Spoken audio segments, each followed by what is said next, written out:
एक छोटे से शहर में गीता अपने माँ के साथ रहती थी। पिता के गुजर जाने के बाद गीता को कोई कमी नहीं पड़ी। उसकी माँ सारी कमी पूरी करती थी। घर की जिम्मेदारी गीता की माँ ने बहुत अच्छे से निभाई। गीता की पढ़ाई के लिए गीता की माँ गली गली में जाकर सब्जियां बेचा करती थी। सब्जियां बेचकर उससे जो पैसा मिलता था वह घर का गुजारा करती थी। गीता की माँ पढ़ी लिखी नहीं थी, लेकिन वह गीता को पढ़ाने के लिए खूब पैसे खर्च करती थी। इसलिए गीता की माँ ने गीता का एडमिशन एक प्राइवेट स्कूल में कराया। सब कुछ ठीक ही चल रहा था।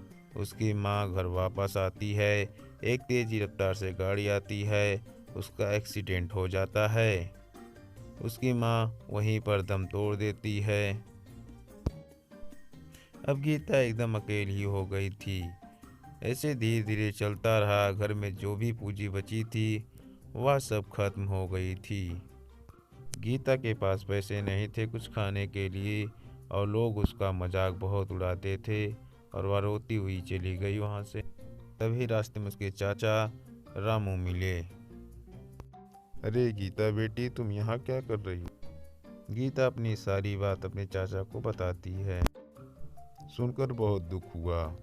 यह बात मुझे पता ही नहीं चला, क्योंकि मैं कुछ काम के लिए बाहर गया था। गीता को जोर से भूख लगी थी। वह मदद के लिए चिल्ला रही थी।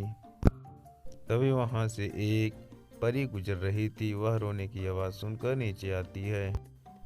सुनो, तुम ऐसे रो क्यों रही हो? तुम क्या रास्ता भटक गई हो?